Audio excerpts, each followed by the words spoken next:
Hello guys, how are you all? Hope you all are going great. आज जो इस video में हम कवर करेंगे वो चैप्टर 10 इंटरनल ट्रेड है, क्लास 11 बिजनेस स्टडीज का।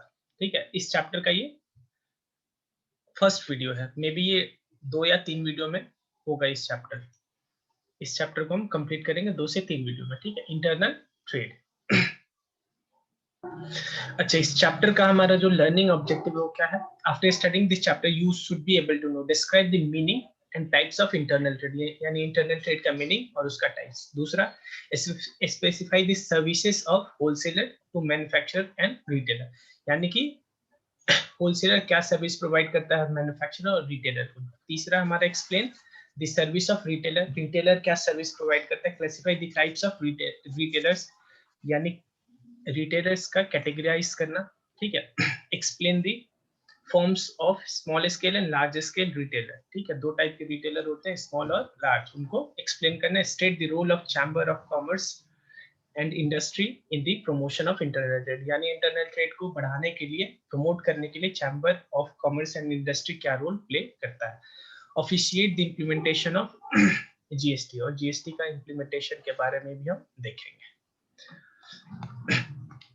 चलो, सबसे पहले केस स्टडी है। Have you ever thought of if there were no market, how products of different manufacturers would reach us? We are all aware of our general provisions store around the corner, which is selling items of our daily needs. But is that enough? When we need to buy items of a specialized nature, we like to look at bigger market or shop with variety. यानी देखो, day to day जो भी छोटे मोटे सामान होते हैं वो हम कहाँ से खरीदते हैं? घर के आसपास जो रिटेलर शॉप होते हैं। लेकिन जैसे ही मुझे कोई स्पेशलाइज्ड कैटेगरी का प्रोडक्ट अगर चाहिए होता है तो उसके लिए मैं कहाँ जाता हूँ? बिगर market.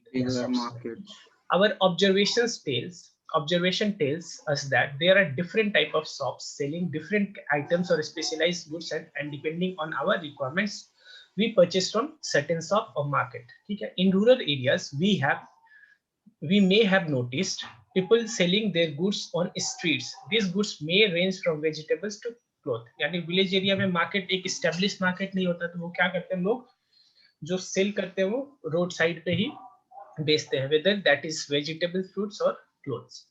This is completely different scene from what we see in the urban areas. In our country, all kinds of market coexist in harmony.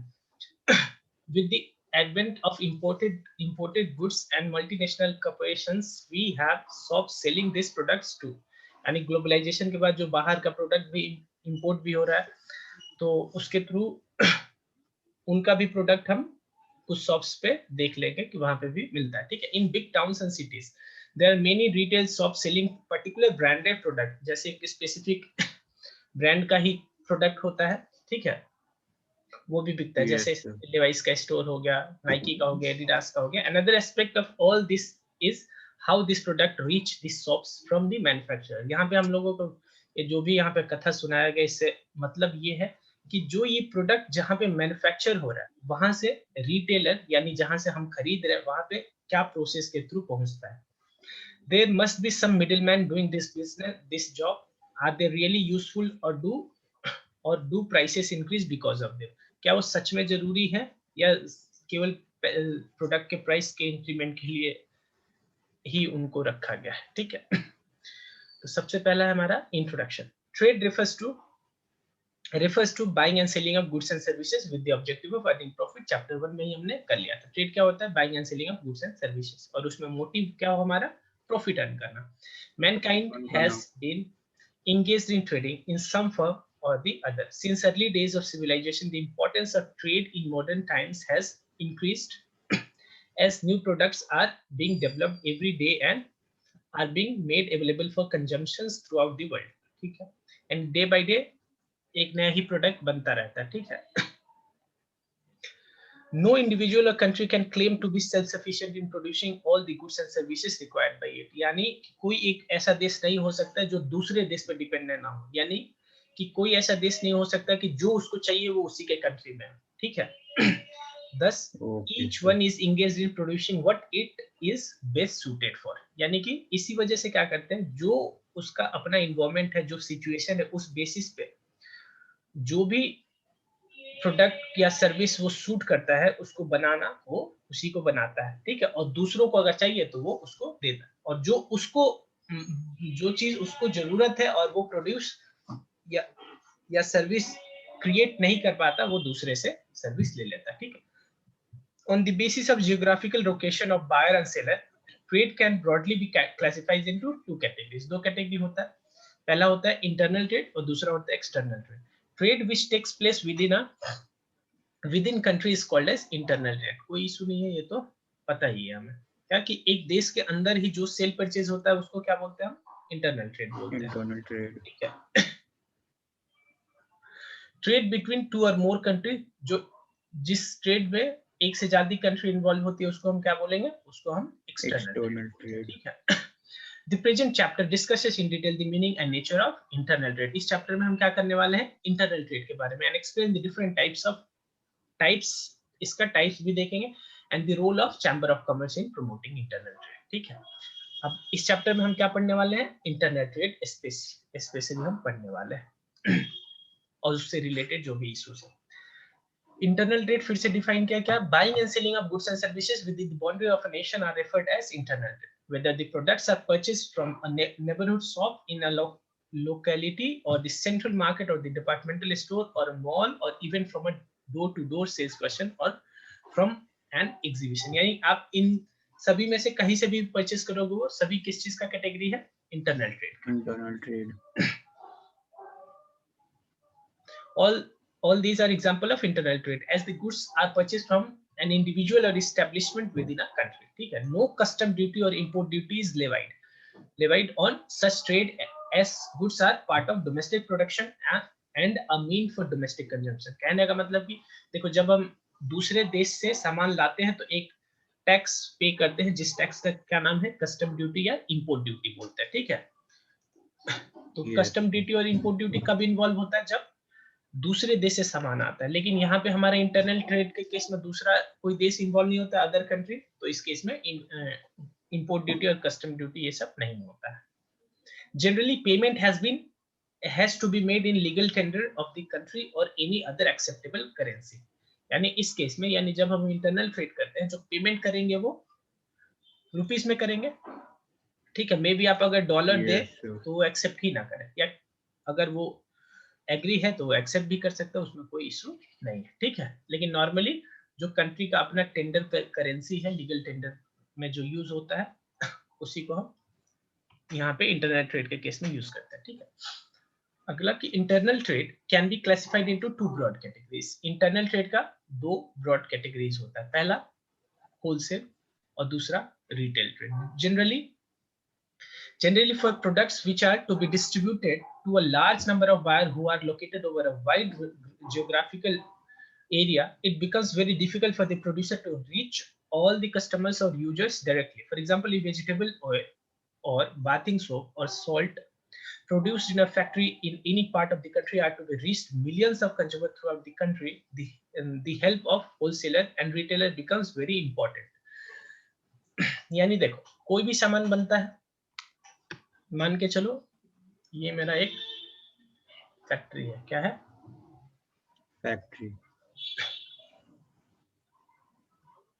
Factory है तो धुआं छोड़ेगा ये अपना, ठीक है. अब यहाँ पे सामान बना हमारा. अब इसके लिए जो हमारा कंज्यूमर बेस है, यानी कस्टमर जो भी है, वो मतलब देश के किसी भी कोने में रह सकते हैं. अब हम यहाँ पे इंटरनल ट्रेड का बात कर रहे हैं तो मेनली कंट्री के अंदर ही बात कर रहे हैं, ठीक है. तो देश के किसी भी कोने में रह सकता है. तो अब जो यहाँ पे प्रोडक्शन हो रहा है वो अपना आदमी तो भेजेगा नहीं कि इसको भी दे के आओ, इसको भी दे के आओ, इसको भी दे के आओ, ऐसा तो होगा नहीं. तो इसने क्या किया, अपने सप्लाई चेन को मैनेज करने के लिए क्या किया है, इसने कुछ अरेंजमेंट किया हुआ है, ठीक है. एक सबसे पहले ये सेल करता है किसको? डिस्ट्रीब्यूटर्स को, ठीक है. उसके बाद डिस्ट्रीब्यूटर सेल करता है किसको? होलसेलर को.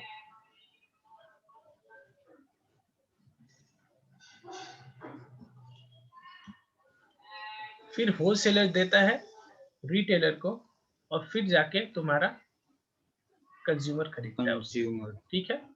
ये इस चेन की वजह से जब तक प्रोडक्ट फाइनल पहुंचेगा कंज्यूमर तक तो प्राइस बहुत ही हाई हो चुका होगा। अच्छा, चलो कुछ तो सोच रहे हो तो। एक बात बताओ, तुम ही खुद बताओ, न- क्या इसका उपाय है? तुम बताओ पहले, मतलब तुम क्या चाहते हो, कैसे कम कर सकते हो इसको प्राइस?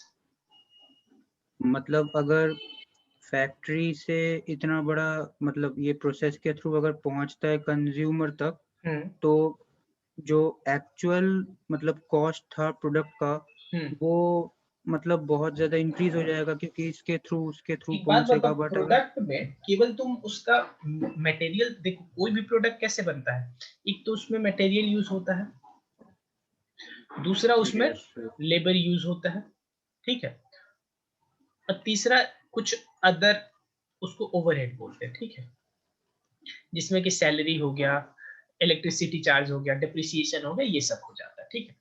तो तुम्हारे हिसाब से यही केवल कॉस्ट है, यही बोलना चाहते हो ना? हम्म यस सर। लेकिन अगर एक बात डायरेक्ट बात बताओ मुझे, मैं भी मान रहा हूँ कि यही इसका कॉस्ट है, तो एक काम करते हैं, फैक्ट्री से खरीदने कंज्यूमर जाए, बताओ कंज्यूमर एक एक सामान खरीदने जाएगा, उसको कितना ट्रेवल कॉस्ट लगेगा? लगेगा कि नहीं लगेगा? चलो ये छोड़ो, कंज्यूमर का खर्च हो रहा है, कंज्यूमर के फेवर में सोचते हैं, ठीक है, फैक्ट्री अपना बंदा हर कंज्यूमर को भेजेगा। तुम सोचो, एक कंपनी या एक जो भी हमारा बिजनेस होगा, वो अपने मिलियंस ऑफ कंज्यूमर्स होंगे उसके, ठीक है, यस सर। तो मतलब मिलियन ऑफ कंज्यूमर के पास जाएगा, उसका भी तो कॉस्ट बढ़ेगा। यानी कि जो तुम बोल रहे हो कि यहाँ पे ज्यादा हम चार्ज दे दे रहे हैं, कमीशन हम देते होंगे डिस्ट्रीब्यूटर को, होलसेलर को, फिर रिटेलर को, तो इससे ज्यादा उसको वैसे इनकर करना पड़ेगा, ठीक है। अगर बिजनेस को अगर लगता है कि डायरेक्टली फैक्ट्री से हम कंज्यूमर को ही देंगे, देखो एक तो उपाय है ऑनलाइन बेचो, तो ऑनलाइन में बच जाता है, उसमें कोई दिक्कत नहीं है। तो जहां पे बिजनेस को यस लगता है कि सर। ऑनलाइन में उसका बच रहा है, वो ऑनलाइन चले जाते हैं वो लोग, ठीक है। लेकिन अगर मान लो इनकेस ऑनलाइन नहीं है, मेरे हिसाब से जो फैक्ट्री से अगर तुम कंज्यूमर को, हर कंज्यूमर को आप प्रोडक्ट डिलीवर करोगे, इससे बेहतर है कि डिस्ट्रीब्यूटरशिप, डिस्ट्रीब्यूटर, होलसेल और रिटेलर वाला चैनल आप ले लो, ठीक है। इसमें कॉस्ट अल्टीमेटली कम होता है, ठीक है, इसका कोई अल्टरनेटिव ओके नहीं है, सर। क्योंकि जो भी अल्टरनेटिव है उसमें क्या हो जाता है, मेरा कॉस्ट ज्यादा हो जाता है, ठीक है। Yes sir. हाँ, तो वही बात मैं बोल रहा हूँ कि जो फैक्ट्री है, जो भी हमारा बिजनेस है उसका फैक्ट्री है। अब ऐसा भी नहीं है कि मान लो एक पूरा हमारा इंडिया है, ठीक है, अब इंडिया में हर जगह, हर स्टेट, हर डिस्ट्रिक्ट, हर सिटी में तो हम अपना फैक्ट्री नहीं खोल सकते ना, कि एक सिटी में, हर सिटी में अपना अपना फैक्ट्री खोल दिए, वो तो पॉसिबल ही नहीं है। फिर कॉस्ट और भी बढ़ जाएगा यस बिजनेस का, सर। क्योंकि फैक्ट्री खोलोगे तो उसमें अलग से लेबर लगेगा, अलग से मशीन लगेगा, रेंट लगेगा, तो कॉस्ट और भी बढ़ यस जाएगा, सर। ठीक है। तो फैक्ट्री अपना कैलकुलेशन करके कंपनी 2 जगह, 10 जगह, 20 जगह, जितना भी जरूरत होगा उतना ओपन करेगी, ठीक है। लेकिन अल्टीमेटली इसको अपने प्रोडक्ट को कंज्यूमर के पास पहुंचाना है, तो वो किसके थ्रू पहुंचाएगी? डिस्ट्रीब्यूटर, होलसेलर और रिटेलर। यहाँ पे जो हम मेनली रिटेलर। बात कर रहे हैं वो दो ही के लिए करेंगे। मान लो डिस्ट्रीब्यूटर और होलसेलर सेम ही है, ठीक है, तो होलसेलर और रिटेलर का ही हम मेनली बात करने वाले हैं, ठीक है। तो यस यही सर। बात अभी यहाँ पे बोल रहा था।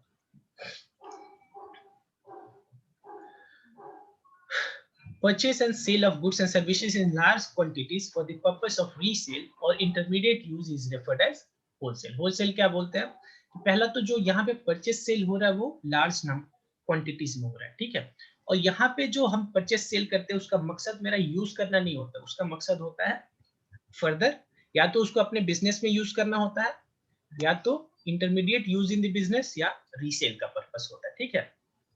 दो ओके सर।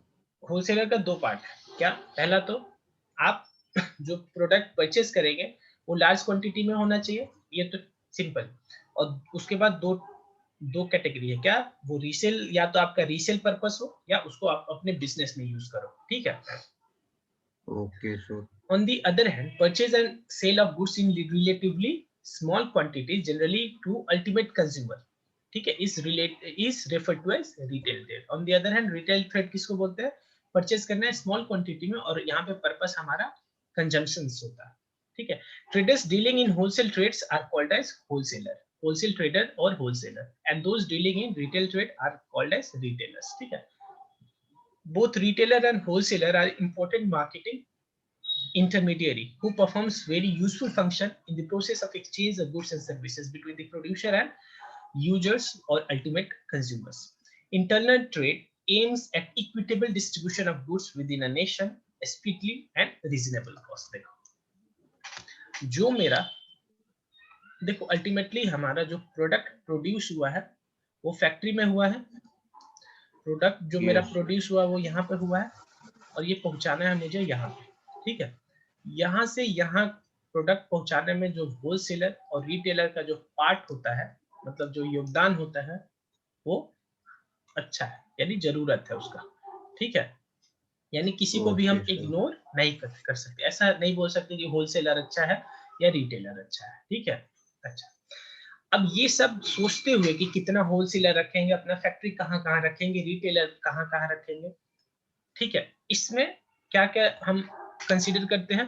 किसी भी कंपनी को ये डिसाइड करने के लिए कि वो अपना फैक्ट्री कहाँ कहाँ ओपन करे, या एक सेकेंड, या कितना होलसेलर रखे, कितना डिस्ट्रीब्यूटर रखे, ये डिसाइड करने के लिए बिजनेस को क्या करना चाहिए. एक सेकेंड, थोड़ा ये कंज्यूमर डिलीट हो.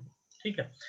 बिजनेस को डिसाइड करने के लिए दो चार चीज देखना पड़ेगा. क्या? पहला तो इक्विटेबल डिस्ट्रीब्यूशन हो, यानी थ्रू आउट द कंट्री जहां भी मेरे प्रोडक्ट का जरूरत हो वहां पे इक्विटेबल डिस्ट्रीब्यूशन. ठीक है. वहां पहुंच जाए और वो भी स्पीडी, यानी कि जल्दी पहुंच जाए. ठीक है.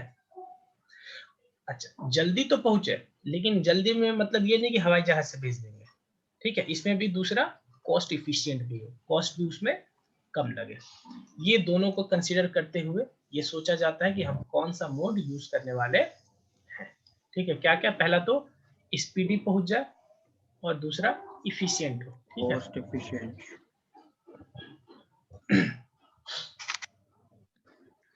तो यहाँ पे यही बात हो रहा है क्या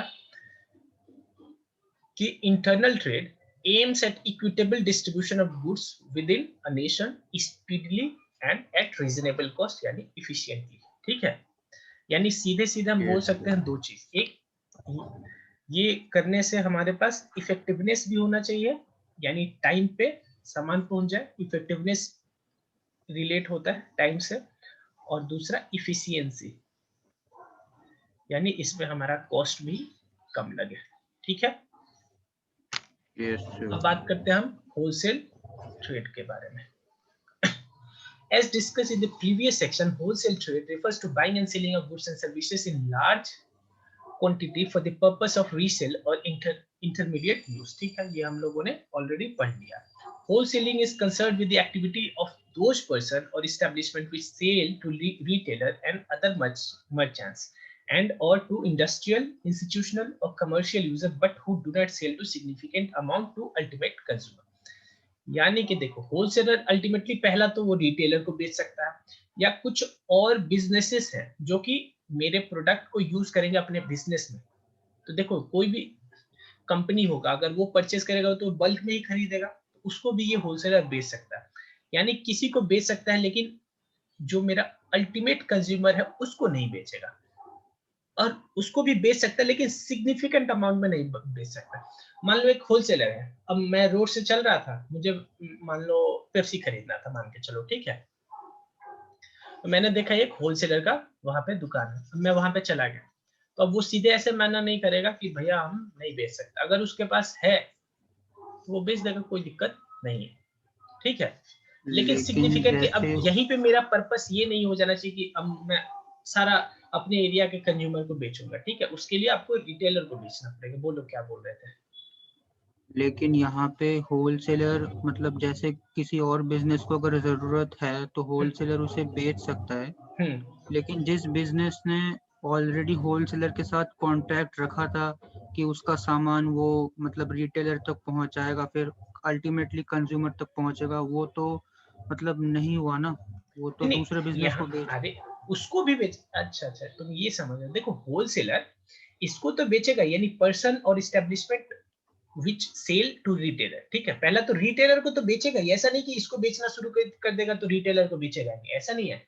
यानी ये नहीं है कि कोई इसमें से एक करेगा, सबको साथ भी कर सकता है वो, ठीक है, बल्कि वही करेगा, सबको साथ में ही करेगा, ठीक है। Okay sir. Wholesaler serves as an important link between the manufacturer and retailer, यानी जो अल्टीमेटली हमारा होलसेलर है वो मैन्युफैक्चरर से सामान उठा के कहाँ पे भेज देता है, रिटेलर के पास।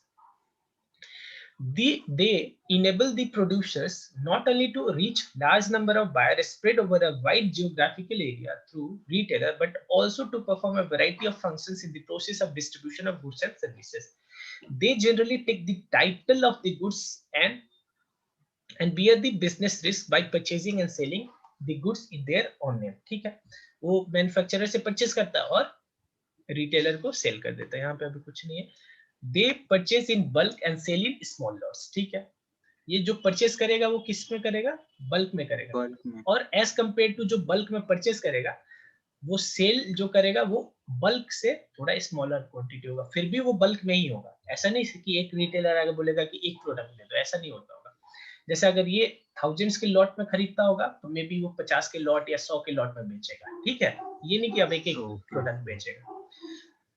They undertake various activities such as grading of the product, packing into smaller lots, storage, transportation, promotion of goods, collection of market information, collection of small and scattered order of retailer and distribution of supplies to them, ठीक है।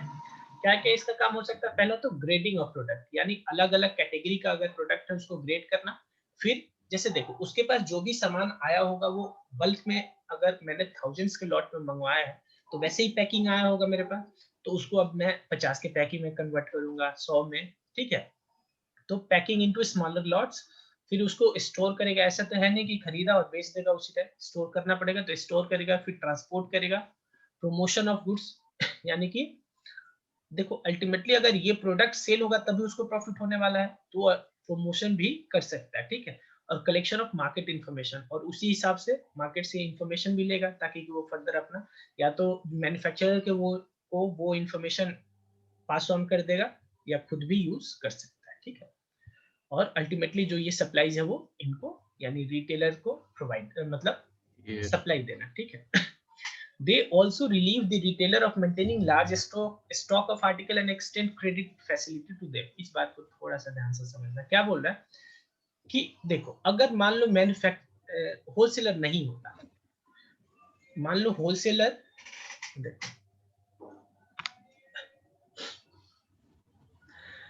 बताओ जो ये मेरा retailer है उसके नजदीक wholesaler है या फैक्ट्री है, ज्यादा चांस तो यही है कि उसके नजदीक होलसेलर ही होगा, ठीक है। अगर मान लो ये होलसेलर नहीं होता, अच्छा सपोज करो पहले तो होलसेलर है, तो होलसेलर है तो ये मे बी 100 के लॉट में खरीदता होगा, पहले 100 प्रोडक्ट खरीदा, फिर जब बिकेगा फिर से होलसेलर के पास जाएगा 100 प्रोडक्ट खरीद लेगा, ठीक है। अच्छा अगर ये रिटेलर मान लो होलसेलर नहीं होता तो डायरेक्टली फैक्ट्री से इसको खरीदना पड़ता। अब फैक्ट्री से अगर वो खरीदेगा तो बताओ 100 के लॉट में खरीदेगा या हजारों के लॉट में खरीदेगा, क्योंकि इसको पता है कि नेक्स्ट टाइम वो कब जाएगा उसको पता नहीं, क्योंकि दूर ज्यादा है वो, ठीक है। तो सोचेगा कि एक ही बार में खरीद लो। यानी कि होलसेलर होने की वजह से वो क्या कर रहा है, वो अपना स्टॉक कम कर रहा है, क्योंकि देखो जितना ज्यादा स्टॉक करेगा उतना उसका कॉस्ट भी तो फंस जाएगा ना वहां पे। तो रिटेलर को एक फायदा हुआ कि उसको स्टॉक ज्यादा मेंटेन नहीं करना पड़ेगा। और दूसरा क्या कि जो होलसेलर रिटेलर को सामान बेचता है वो नॉर्मली क्रेडिट पे दे देता है, किस पे, क्रेडिट पे, यानी अभी खरीद लो कुछ दिन बाद पैसा दे देना, ठीक है। तो ये बेनिफिट हो गया किसको, रिटेलर को, किससे, होलसेलर के थ्रू, ठीक है। Most of the functions perform by wholesaler are such which can not be eliminated if there are no wholesaler, this function shall have to be perform either by the manufacturer और retailer. यानी कि जो wholesaler है अगर नहीं होता तो उसका कुछ कम मैन्युफैक्चरर करता और कुछ रिटेलर, ठीक है। अच्छा सर्विस ऑफ होलसेलर, यानी होलसेलर क्या क्या सर्विस प्रोवाइड करता है। होलसेलर प्रोवाइड्स ऑलरेडी हमने वैसे पढ़ लिया, बाकी इसको बाइफरकेट करके यहाँ पे बताएंगे, ठीक है।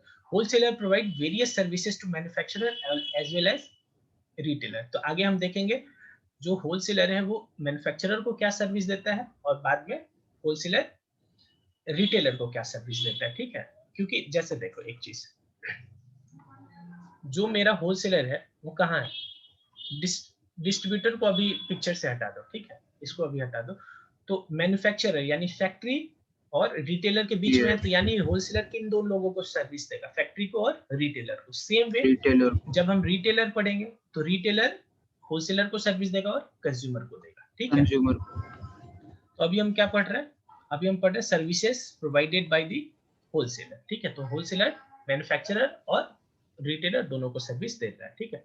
तो wholesaler provide various services to manufacturers as well as retailers and provide immense help in the distribution of goods and services by making the products available at a place where these are needed and at a time when these are needed for the consumption. Ultimately क्या करता है वो कि जो product है वो provide कराता है किसको, जिसको जरूरत है, कब, जब जरूरत है, ठीक है। यानी products are made available at the place where it is needed and at the time when it is needed, ठीक है।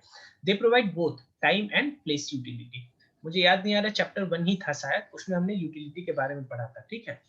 टाइम, हाँ, टाइम यूटिलिटी और प्लेस यूटिलिटी प्रोवाइड करता है हमारा होलसेलर, ठीक है।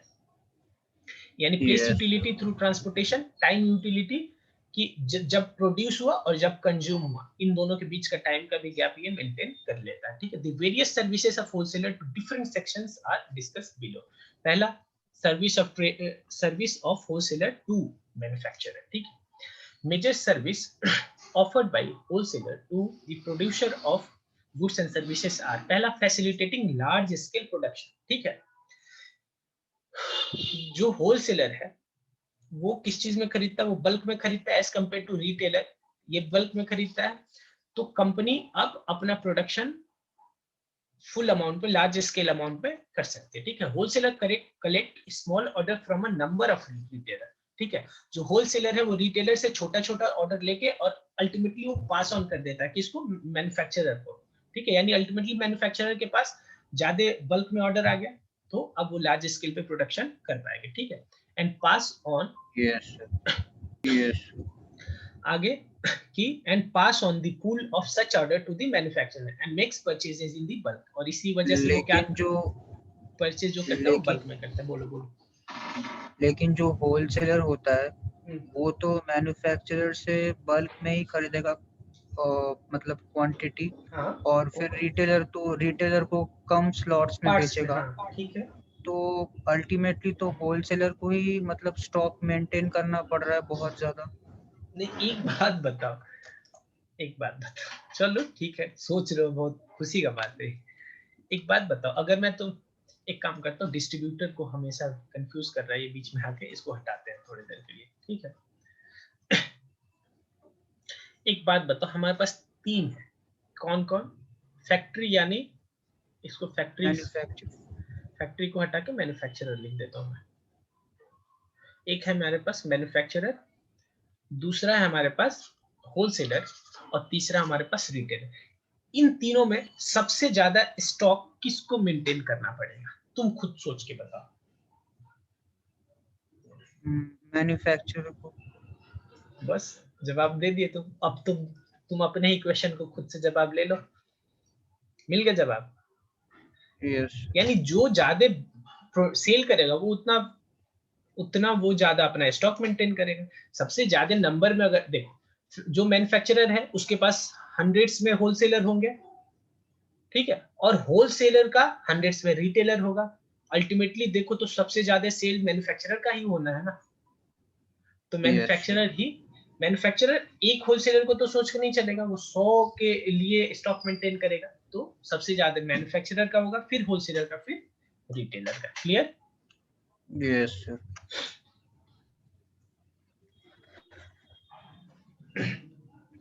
अच्छा, दूसरा है हमारा बियरिंग रिस्क। रिस्क तो बियर करेगा ही, उसमें क्या दिक्कत है, बिजनेस ही कर रहा है वो भी एक तरह का, तो रिस्क बियर करेगा, ठीक है।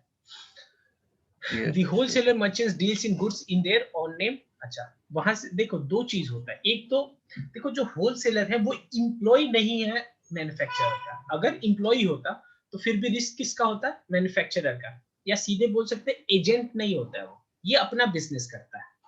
जो होलसेलर है वो बिजनेस का एजेंट नहीं है, यानी पहले होलसेलर मैन्युफैक्चरर से परचेज करता है और फिर उसको सेल करता है, यानी परचेज किया, इसका मतलब रिस्क लेना शुरू हो गया। दूसरा एक और ऑप्शन था क्या, कि होलसेलर, वैसे ये भी होता है, जो होलसेलर है वो प्रोडक्ट लेगा किससे, प्रोडक्ट लेगा मैन्युफैक्चरर से और उसको दे देगा किसको, रिटेलर को, और फिर रिटेलर से पैसा उठा के अपना कमीशन काट के वो पैसा मैन्युफैक्चरर को पास ऑन कर देगा। तो इस केस में अगर देखो तो होलसेलर को रिस्क कम है, ठीक है।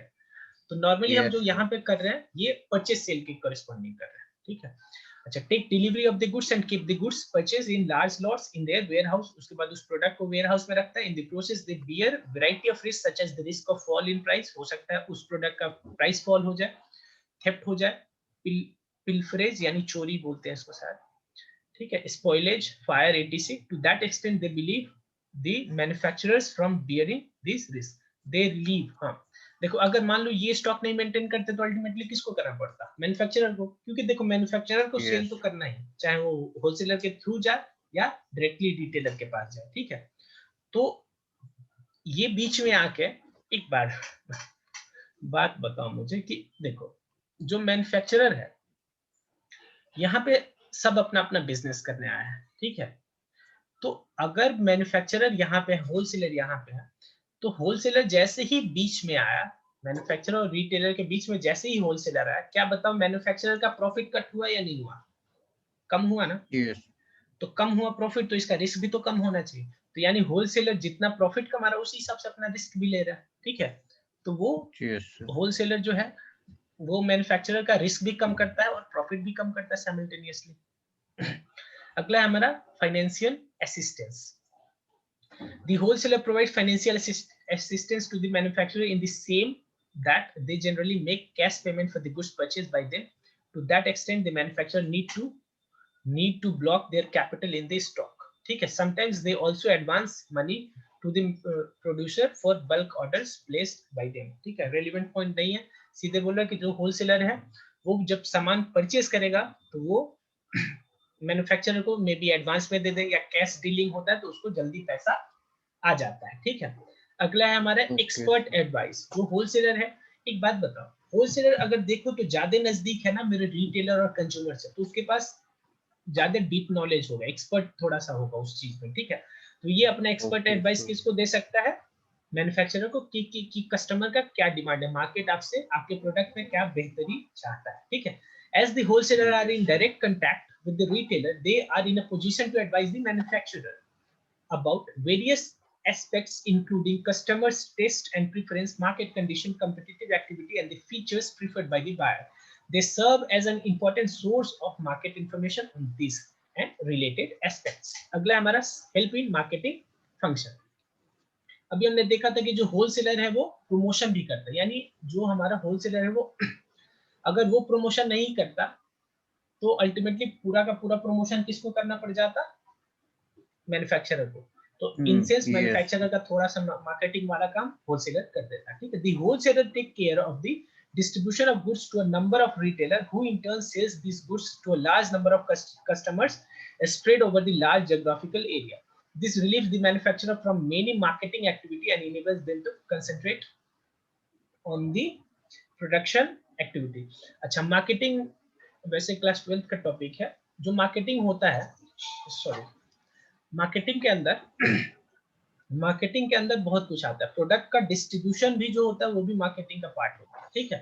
तो एक बात बताओ, जैसे ही मैन्युफैक्चरर सॉरी होलसेलर जैसे ही बीच में आया तो मैन्युफैक्चरर होलसेलर को देता था, बाकी का काम होलसेलर अपना संभाले, ठीक है। अगर होलसेलर नहीं होता तो इसको डायरेक्टली जाके रिटेलर को देना पड़ता, और रिटेलर तो बहुत ज्यादा है।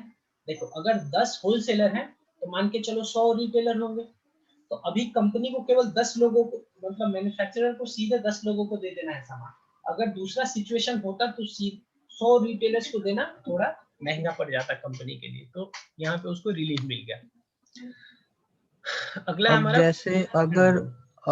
जैसे अगर किसी प्रोडक्ट की मतलब डिमांड उतनी अच्छी ना हो और होलसेलर ले तो मैन्युफैक्चरर से बल्क में खरीद लिया, लेकिन अगर रिटेलर देख रहा है कि डिमांड उतना नहीं है और रिटेलर खरीदने के लिए राजी नहीं हुआ तो होलसेलर वापस कर देगा या फिर मेंटेन करेगा स्टॉक को? फिर क्यों मेंटेन करेगा, जब उसको दिख रहा है कि उसका प्रोडक्ट सेल नहीं होने वाला तब क्यों वो मेंटेन करेगा? मतलब वापस कर देगा ना वो। हाँ वापस, अगर उनके एग्रीमेंट में है जैसे हो सकता है मैन्युफैक्चरर और होलसेलर के बीच जो एग्रीमेंट है उसमें ऐसा बात हुआ कि अगर आपका सेल नहीं हुआ तो हम सामान आपसे वापस ले लेंगे। नॉर्मली जब कोई नई कंपनी होती है, यानी जब कोई नया मैन्युफैक्चरर होता है तो होलसेलर उसका रिस्क तो लेगा नहीं, तो होलसेलर के साथ मैन्युफैक्चरर का उस टाइम क्या एग्रीमेंट होता होगा कि आप प्रोडक्ट बेचो, अगर नहीं बिका तो आप वापस दे देना, कोई दिक्कत नहीं, ठीक है। Okay sir. अगला हमारा फैसिलिटेट प्रोडक्शन कंटिन्यूटी, ठीक है। एक सेकंड, थोड़ा सा मुझे टाइम आ रहा हूं। अच्छा, अगला पॉइंट है हमारा फैसिलिटेट प्रोडक्शन कंटिन्यूटी। क्या बोल रहे हैं? The wholesaler facilitate continuity of production activity throughout the year by purchasing the goods as and when they are produced and storing them till the time these are demanded by the retailer or consumer in the market। Valid point नहीं है। बाकी इसका मतलब क्या बोला कि देखो, जो हमारा होलसेलर है वो जब मैन्युफैक्चरर प्रोडक्ट बना देता है उससे खरीद लेता है, और वो अपने पास जब तक रखता है कि वो सेल नहीं हो जाए जब तक से, ठीक है, रिटेलर को। वैसे वैलिड पॉइंट नहीं है मेरे हिसाब से। अगला हमारा स्टोरेज। जो होलसेलर है वो मैन्युफैक्चरर से सामान खरीद लेता है, ठीक है। तो मैन्युफैक्चरर से जैसे ही उसने सामान खरीदा उसके बाद अपने यहाँ स्टोर कर लेगा, यानी जो हमारा मैन्युफैक्चरर है उसका स्टोरिंग में जो खर्च होता होगा वो कम हो जाएगा, ठीक है। देखो, स्टोरेज करने में दो तरह का मेनली कॉस्ट होता है। एक तो स्टोरेज करने के लिए जो हमारा फैसिलिटी है पूरा उसका खर्चा उठाएंगे, फॉर एग्जांपल रेंट हो सकता है, मशीन हो सकता है, ये सब, ठीक है। और दूसरा जो प्रोडक्ट रखेंगे उस पे भी तो मेरा पैसा लगा हुआ है, तो पैसा भी तो फंस गया मेरा, ठीक है। अच्छा, स्टोरेज में wholesaler take delivery of the goods when these are produce, यानी जैसे ही प्रोड्यूस होता है फैक्ट्री में वैसे ही वो प्रोडक्ट खरीद लेता है, लेकिन मेरे हिसाब से थोड़ा तो टाइम लगता ही होगा। And keep them in their godown and warehouses. This reduces the burden of manufacturer of providing for storage facility for the finished goods. They thus provide time utility. और इसी के थ्रू क्या देते हैं वो? टाइम यूटिलिटी प्रोवाइड करते हैं। अब हम देखेंगे कि जो हमारा होलसेलर है वो रिटेलर को क्या सर्विसेज प्रोवाइड करता है। सर्विसेज बोलने का मतलब क्या बेनिफिट्स प्रोवाइड करता है। तो इसमें हमारा the important services offered by the manufacturer to the retailers are described as below। पहला है availability of goods। पहला तो उनको गुड्स प्रोवाइड करता है, सबसे बड़ा, ठीक है। गुड्स होगा जब भी तो वो सेल करेंगे कंज्यूमर को। retailer have to maintain adequate stock of varied commodities so that they can offer variety to their customers। देखो, रिटेलर अपने दुकान पे हमेशा प्रोडक्ट रखेगा। ऐसा तो है नहीं कि रिटेलर के पास कोई कंज्यूमर आएगा कि भैया ये प्रोडक्ट है, वो बोलेगा नहीं है कल लाएंगे, ऐसा रेयरली होता है, ठीक है। तो जो मेरा रिटेलर है उसको हमेशा वैरायटी ज्यादा रखना होता है, वैसे नंबर ऑफ प्रोडक्ट्स कम रखना होता है, ठीक है।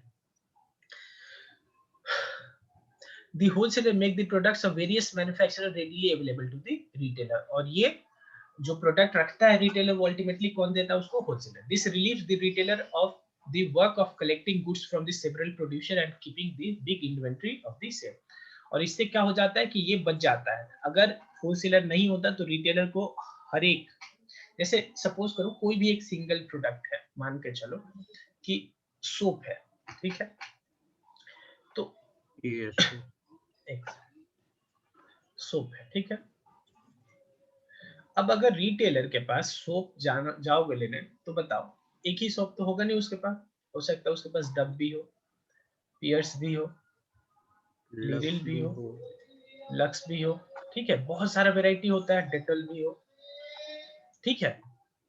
अब बताओ, ये जो सारा प्रोडक्ट इसने लिया होगा वो नॉर्मली, देखो जब होलसेलर होते हैं ना, कुछ होलसेलर क्या होते हैं, थोड़ा सा और मैं डिटेल में बता। जो होलसेलर होता है वो जिस प्रोडक्ट में डील करता है, होलसेलर जिस किसी भी प्रोडक्ट में डील करता है उस प्रोडक्ट के सारे जो बड़े बड़े प्रोड्यूसर्स है सभी से उनका एग्रीमेंट होता है।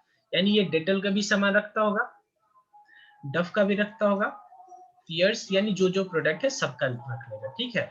अब इससे क्या हुआ कि जो मेरा रिटेलर है, जो मेरा ये रिटेलर है, इसको ये डायरेक्टली सारा सामान सप्लाई कर देगा क्योंकि इसको वैरायटी रखना है, कंफर्म है, वैरायटी इसको रखना है, ठीक है। तो अब होलसेलर ही सीधे दे देगा। अब एक सिचुएशन सोचो कि नहीं है, होलसेलर बीच में है ही, तब क्या होता? अब इस रिटेलर को डेटॉल के मैन्युफैक्चरर के पास जाना पड़ता है, डव के मैन्युफैक्चरर के पास, वियर्स के, लीरिल के, लक्स के, सभी के पास जाना पड़ता। तो यहाँ पे तो बहुत ही ज्यादा हो जाता, हाँ बहुत ही हेक्टिक हो जाता। तो यहाँ पे सीधे जाओ और वो सारा सामान आपको प्रोवाइड कर देगा। तो ये बहुत ही बड़ा बेनिफिट हो जाता है रिटेलर को, ठीक है। अच्छा, अगला हमारा मार्केटिंग सपोर्ट, यानी कि मार्केटिंग सपोर्ट में हेल्प करता है। The wholesaler performs various marketing functions and provide support to the retailer. They undertake advertising, जो अभी हमने बात किया था क्या कि एडवर्टाइजिंग कर देता है होलसेलर, तो फिर उसके बाद रिटेलर को अपने उन प्रोडक्ट्स के लिए एडवर्टाइजमेंट करने का जरूरत नहीं पड़ता। कभी ऐसा नहीं सुना होगा कि कोई रिटेलर अपना एडवर्टाइजमेंट दे रहा है, ऐसा नहीं होता है। और वो भी अगर अपना एडवर्टाइजमेंट देगा तो अपने प्रोडक्ट के लिए नहीं देगा, अपना खुद का देगा, ठीक है। yes, To induce the customer to purchase the goods, the retailer are benefited as it helps them in increasing the demand of the various new products, ठीक है। ग्रांट ऑफ क्रेडिट, यानी जो होलसेलर है वो रिटेलर को उधार में भी सामान बेच देता है कि पहले बेच लो फिर पैसे दे देना। The wholesaler generally extend credit facility to their regular customers, ठीक है, किसको, जो उसके रेगुलर कस्टमर्स होते हैं, based on their credit worthiness. This enables the retailer to manage their business with a relatively smaller amount of capital, यानी working capital, ठीक है। यानी इससे क्या हो गया, अगर उधार में ही सामान मिल जा रहा है तो अगर जो मेरा वर्किंग कैपिटल बेस है वो कम भी होगा तो चलेगा, ठीक है। अगला हमारा स्पेशलाइज्ड नॉलेज, जो भी हमारा होलसेलर है वो एक स्पेसिफिक प्रोडक्ट में डील कर रहा है। जैसे हमारे एग्जांपल में वो सोप्स में डील कर रहा है, तो उसके पास कुछ तो एक्सपर्ट नॉलेज होगा उस फील्ड का, तो वो भी शेयर कर सकता है रिटेलर के साथ, ठीक है। The wholesaler specialise in one line of product, एक प्रोडक्ट में वो स्पेशलाइजेशन रखता है, and know the pulse of the market, और उस प्रोडक्ट के कॉरेस्पॉन्डिंग वो मार्केट का नब्ज जानता है, ठीक है। They pass on the benefit of their specialised knowledge to the retailer. They inform the retailer about the new product, their uses, quality, price it is. They may also advise them on the decor of the retail outlet, allocation of the shelf space and demonstration of the certain product. जैसे देखो, जो भी दुकान होता है, retailers होते हैं, वो अपना रिटेल आउटलेट कहाँ खोले, उसका डेकोरेशन कैसे हो, एलोकेशन ऑफ सेल्स, यानी जो उसके सामान रखने का जगह है वो कैसे स्ट्रक्चर्ड हो, यानी क्या सामान पहले क्या पीछे, ऐसा कुछ, और डिमोन्स्ट्रेशन उसका जो भी, वो उसमें बहुत दिमाग लगता है, ठीक है। तो इन सभी में भी ये हेल्प करता है उसको, कौन, जो होलसेलर है वो रिटेलर को इन सभी में भी हेल्प करता है। अगला हमारा रिस्क शेयरिंग, ठीक है। अगर होलसेलर नहीं होता तो ये डायरेक्टली किससे खरीदता, रिटेलर से, ठीक है। उस केस में इसको बल्क में ज्यादा सामान खरीदना पड़ता, ठीक है, और ज्यादा सामान यानी ज्यादा रिस्क। तो होलसेलर के होने की वजह से कम सामान खरीदेगा और इसका रिस्क भी उस केस में कम होगा, ठीक है। The wholesaler purchases in bulk and sell in relatively smaller quantities to this retailer. Being able to purchase merchandise in smaller quantities, retailer are in a position to avoid. इसी वजह से retailer in a position to avoid risks of storage, pilferage, obsolescence, reduction in prices and demand fluctuation in the market of larger quantity of the goods that they would have to purchase in case of services of the wholesaler were not available. अगर wholesaler नहीं होता तो वो retailer से purchase करता, और उस case में क्या हो जाता, फिर उसको ज्यादा रिस्क लेना पड़ता, ठीक है। तो यहाँ पे जाके हमारा क्या खत्म हो रहा है, होलसेलर वाला पॉइंट खत्म हो गया, ठीक है। अब हम करेंगे रिटेल ट्रेड, ठीक है। A retailer is a business enterprise that is engaged in the sale of goods and services directly to the ultimate consumer. ये कौन होता है, जो डायरेक्टली सेल करता है, किसको, अल्टीमेट कंज्यूमर, यानी अल्टीमेटली जो सामान का बेनिफिट लेने वाला है उसको ये सेल करता है, ठीक है। The retailer normally buys the goods in large quantity. वो बाई करेगा लार्ज क्वांटिटी, बहुत लार्ज क्वांटिटी नहीं, जो हमने एग्जांपल लिया था कि होलसेलर बाई करता होगा थाउजेंड्स में और रिटेलर बाई करेगा हंड्रेड्स में, ठीक है, from the wholesaler and sells them in the small quantity to the ultimate consumer, ठीक है। ये होलसेलर से बल्क में खरीदेगा और शॉर्ट पार्ट्स, स्मॉल क्वांटिटीज में किसको बेचेगा, स्लॉट्स में रिटेलर को सेल करेगा, ठीक है। The retails represent the final stage in the distribution where goods are transferred from the hands of the manufacturer or wholesaler to the final consumer of goods. और retailer जो है वो supply chain में यानी distribution channel में last काम उसी का होता है, ठीक है। फाइनल स्टेज यही पूरा करता है, ठीक है। Retailing is thus that branch of business which is devoted to the sale of goods and services to the ultimate consumer for their personal and non-business use. ठीक है. अगला हमारा कि there may be different ways of selling the product. अच्छा, cell product cell करने का अलग अलग तरीका हो सकता है. पहला क्या हो सकता है कि हम पर्सनली बेचें, यानी घर जा जाके, या वो हमारे दुकान पे है वैसे. ठीक है. फोन पे भी बेच सकते हैं. Through vending machines, vending machine लगा होता है तो आप टोकन डालिए, पैसा डालिए, वहां से सामान निकल जाएगा. Also the products may be sold at different places which are in store, भी बिक सकता है. कस्टमर अपने घर से भी सामान बेचता है कई बार, एनी अदर प्लेसेस, या कहीं और किसी और जगह, जैसे मॉल में अपना स्टोर लगा लिया या ऐसा कुछ. ठीक है. Some of the common situation that we encounter in our daily life, for example, are the sale of ball pens और सम मैजिक मेडिसिन्स और book of jokes in the road buses, the sale of. ठीक है, ये भी cell ही होता है जो बस और ट्रेन में वो लोग बेचते रहते हैं. ठीक है. Cosmetic detergent powder on door to door sales basis. ठीक है, जो घर घर जा जाके बेल बजा के वो डिटर्जेंट और विम बार बेचते हैं. ठीक है, उसको डोर टू डोर सेल बोलेंगे. ठीक है. And the sale of vegetable by the road side by the small farmer. ठीक है, रोड साइड वो जो ठेले पे सब्जी और फल बेचते हैं. But as long as goods are sold to ultimate consumer, this will be treated as a case of retailing selling. जहां भी हमारा डायरेक्ट कंसल्टेशन हो जाए किससे, अल्टीमेट कंज्यूमर से, वही हमारा क्या हो जाता है, रिटेल सेलिंग. ठीक है. Thus, irrespective of how the products are sold, इससे मतलब नहीं है कि कैसे प्रोडक्ट सेल हो रहा है, बस अगर हमारा वहां पे डायरेक्ट कंज्यूमर इन्वॉल्व है तो वो हमारे लिए क्या हो जाएगा, रिटेलिंग हो जाएगा. ठीक है. A retailer performs different function in the distribution of goods and services. He purchases a variety of products from the wholesaler, distributor, and others, arranges for proper storage of the goods, sells the goods in a small quantity via the businesses, creates the products, collects market information, extends credit to the buyers, and promotes the sale of the products through displays, participations in various schemes, etc. सीधे क्या बोल रहा है, इसका क्या क्या काम है. पहला देखो, जो हमारा रिटेलर है वो होलसेलर से थोड़ा सा बल्क में खरीदता है और फिर स्मॉल यूनिट्स में बेचता है. तो हो सकता है यहाँ पे उसको जैसे वहां से सामान निकाल के अलग से पैकिंग करके बेचना पड़े. ठीक है, तो पैकिंग का भी काम कर सकता है. दूसरा, बिजनेस रिस्क लेता है, वही पैकिंग वाला मैं ग्रेडिंग बोल दे रहा हूँ. अच्छा, एक बात बताओ, सबसे नजदीक कंज्यूमर के कौन है, रिटेलर है. यानी कि ज्यादा नब्ज कौन पकड़ेगा, रिटेलर ही पकड़ेगा. तो यहाँ से इंफॉर्मेशन लेके वो किसको पास ऑन करेगा, होलसेलर को, और होलसेलर फिर डायरेक्टली किसको पास कर देगा, मैन्युफैक्चरर को. ठीक है. अच्छा, ऐसा भी हो सकता है कि ये जो रिटेलर है वो बायर को, यानी तो जो हमारा कंज्यूमर, होलसेलर ज्यादा एक्सपर्टाइज क्यों होता है, मार्केटिंग वहां पे आया जैसे था. अब देखो, जो हमारा रिटेलर है उसके पास एक ही तो प्रोडक्ट नहीं है. ठीक है, उसके पास तो हजारों प्रोडक्ट है बेचने के लिए. तो अगर स्पेसिफिकली बोलो तो उस प्रोडक्ट में एक्सपर्ट वो होगा, होलसेलर. ठीक है. अच्छा, उसके बाद जो हमारा रिटेलर है वो अपने बायर को क्रेडिट पे यानी उधार पे भी सामान बेच सकता है. ठीक है. प्रोमोट करता है सेल थ्रू क्या, डिस्प्ले सामान.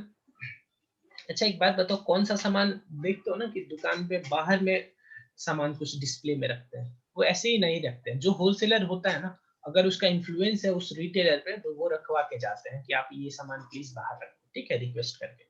ठीक है. अच्छा, उसके बाद जो अलग अलग स्कीम्स कंपनी चलाते हैं उसमें भी ये लोग पार्टिसिपेट करते हैं. अब हम देखेंगे, जैसे हमारा ऊपर होलसेलर का सर्विस था, वैसे अब सर्विस ऑफ रिटेलर. तो रिटेलर दो लोगों को मेनली सर्विस प्रोवाइड करेगा, एक तो होलसेलर को. ठीक है, सर्विसेज टू होलसेलर. अच्छा, होलसेलर भी होगा. अब जहां होलसेलर नहीं है तो वहां पे तो सीधे मैन्युफैक्चरर से बाई करता है, तो मैन्युफैक्चरर को भी सर्विस प्रोवाइड कर सकता है. ठीक. और दूसरा कंज्यूमर को. तो retailer serve as an important link between the producer and the final consumer in the distribution of products and services. They provide useful services to the consumers, wholesalers, and manufacturers. Some of the important services of retailers are described as below. Pehla, services to manufacturer and wholesaler. The invaluable services that the retailer render to the wholesaler and producer are given below. Pehla, help in distribution of goods. देखो, चाहे मेरा wholesaler हो, retailer हो, ये बीच में आए क्यों, ताकि कि हमारा गुड्स अल्टीमेट कंज्यूमर को इजीली पहुंच जाए. तो इसमें हेल्प करता है. ठीक है. A retailer most important service to the wholesaler and manufacturer is to provide help in the distribution of their products by making this available to the final consumer who may be scattered over the large geographical area. They thus provide place utility. ठीक है, time utility कहाँ से मिल गया था मेरा, time utility मिल गया था मेरा होलसेलर के केस में कि वो जैसे ही प्रोडक्ट बना वो अपने पास रख लिया, ठीक है। उसके बाद यहाँ पे प्लेस यूटिलिटी यानी जिसको सामान चाहिए वहां तक अल्टीमेटली प्रोवाइड करा दिया इसने, ठीक है। अगला हमारा पर्सनल सेलिंग। देखो जो भी रिटेल शॉप होता है वो अल्टीमेटली जो डायरेक्ट कम्युनिकेशन होता है कंज्यूमर से और रिटेलर से, तो यहाँ पे जो सेल होता है वो पर्सनल सेलिंग होता है। In the process of sale of the most consumer goods, some amount of personal selling efforts is necessary. By undertaking personal selling efforts, the retailer relieve the producer of this activity and greatly helps them in the process of actualizing the sale of product. ठीक है, कभी भी cell करने के लिए हमारे पास ज्यादातर cases में क्या चाहिए, पर्सनल अप्रोच चाहिए। तो इस पर्सनल अप्रोच को पर्सनल सेलिंग में कौन हेल्प करता है, producer retailer. Enabling large scale operation. देखो ये जो है रिटेलर ऑर्डर डालता है होलसेलर को, होलसेलर अल्टीमेटली ऑर्डर डालते हैं मैन्युफैक्चरर को, ठीक है। तो अच्छा, अब ये जो हमारा रिटेलर है वो कहाँ से पता करेगा कि कितना ऑर्डर डालना, बेस्ड ऑन कि कितना वो सामान बिकने वाला है या पास्ट रिकॉर्ड क्या बोल रहा है, ठीक है। On the account of retailer service the manufacturers and wholesaler are freed from the trouble of making individual sales to consumer in small quantities. This enables them to operate on at relatively large scale and thereby fully concentrate on their other activity. ठीक है, अगर ये नहीं होता तो manufacturer और manufacturer से ही mainly बात करते हैं, मैन्युफैक्चरर को देखना पड़ता है कि कितना सामान बिकेगा, उसी हिसाब से तो मैन्युफैक्चर करेगा। अब उसको पता है कि कितना ऑर्डर आना है कहाँ से, रिटेलर से, उस हिसाब से आप वो अपने मेन काम पे फुली कंसंट्रेट कर पाए। Fourth, collecting market information. सबसे नजदीक यही है, तो मार्केट से इंफॉर्मेशन ये लेके मैन्युफैक्चरर के थ्रू अल्टीमेटली होलसेलर के थ्रू अल्टीमेटली मैन्युफैक्चरर को प्रोवाइड करेगा। As retailers remain in direct and constant touch with the buyer, they serve as an important source of collecting market information about the taste, preference, and attitude of the customers. Such information is considered very useful in taking important marketing decisions in the organization. ठीक है, ये बहुत ही बड़ा या important information होता है, ठीक है, कि मार्केट आपके प्रोडक्ट के बारे में क्या सोच रहा है, उसी हिसाब से तो आगे आप चेंज करोगे या क्या करोगे, ठीक है। अगला हमारा helps in promotion. From the time to time, manufacturer and distributor have to carry various promotional activity in order to increase the sales of their product. For example, they have to advertise their product and offer short-term incentive in the form of coupons, free gifts, sales contest, and so on. देखो कई बार देखोगे कि product के अंदर coupon भी होता है, free gifts होता है, तो ये सब अल्टीमेटली जो कंपनी डिसाइड करती है, मैन्युफैक्चरर डिसाइड करता है, अल्टीमेटली एग्जीक्यूट कौन करता है, रिटेलर, क्योंकि अल्टीमेटली कस्टमर के साथ ट्रांजैक्शन रिटेलर का ही हो रहा है, ठीक है। Retailer participate in this activity in various ways and thereby help in promoting the sale of the product, ठीक है। अब अगला हमारा कि जो मेरा रिटेलर है वो क्या सर्विस प्रोवाइड करता है कंज्यूमर को। Some of the important services of the retailer from the point of view of the consumer are as follow. पहला, रेगुलर अवेलेबिलिटी ऑफ प्रोडक्ट्स, यानी कि जो हमारा कंज्यूमर है उसको प्रोडक्ट मिल जाएगा, इसका आश्वासन उसको रहता है। क्यों? क्योंकि उसको पता है कि रिटेलर स्टॉक मेंटेन करेगा थोड़ा बहुत, ठीक है। The most important service of a retailer to consumer is to maintain regular availability of the product produced by different manufacturer, और एक ही मैन्युफैक्चरर का नहीं, उस सेक्टर में उस प्रोडक्ट के लिए जितने भी लीडिंग ब्रांड्स होगा वो सबका प्रोडक्ट रखा होगा उसने, ठीक है। This enables the buyer to buy product. एक मिनट में वॉशरूम करके आ रहा हूं। अगला हमारा न्यू प्रोडक्ट इंफॉर्मेशन, यानी जो नया प्रोडक्ट आया हो उसको, जो मान लो कोई भी जैसे नया प्रोडक्ट आता है तो तुम अल्टीमेटली किससे, मैन्युफैक्चरर से पूछने जाते हो या जो रिटेलर सेल करता है उससे ही पूछते हो, तो हम रिटेलर ही इंफॉर्मेशन देता है नए प्रोडक्ट के बारे में, ठीक है। By arranging for effective display of product and through their personal selling efforts, retailer provide important information about the arrival, special features etc. यानी कैसे कैसे एक तो प्रोडक्ट को डिस्प्ले करके और उसका जो भी पर्सनल अप्रोच होगा सेल करने का, जैसे बात करके बताता है कि क्या नया प्रोडक्ट आया, उसका स्पेशल फीचर क्या है, ये सब, ठीक है। This serves as an important factor in the buying decision making process of the purchase of such product, ठीक है। Convenience in buying, retailer generally buy goods in large quantity. जो हमारा रिटेलर है वो जो गुड्स होता है थोड़ा सा बल्क में खरीदते हैं and sell these in small quantities, ठीक है, according to the requirement of their customers. Also they are normally situated in very near to the residential area and remain open long hours. This offers great convenience to the customers in buying product of their requirement. देखो जो हमारा retailer है वो wholesaler से bulk में by करता है, और सेल क्या बल्क में करता है? नहीं, वो स्मॉल क्वांटिटी में सेल करता है। सोचो अगर वो स्मॉल क्वांटिटी में नहीं, अगर लार्ज क्वांटिटी में ही सेल करता है तब क्या होता? फिर तो मुझे बल्क में ही खरीदना पड़ता है, जो कि यूजलेस था मेरे लिए, ठीक है। अच्छा, दूसरा कि वो घर के नजदीक में ही होता है, तो वो लॉन्ग आवर यानी रात को भी या सुबह मॉर्निंग एकदम अर्ली मॉर्निंग में भी अगर सामान खरीदना हो तो वो मेरे लिए अवेलेबल होगा, ठीक है। अच्छा, अगला है हमारा वाइड सिलेक्शन। भाई की एक ब्रांड का प्रोडक्ट नहीं बेचता है, variety of products from variety manufacturer available होगा, ठीक है। Retailer generally keep stock of variety of products of different manufacturer.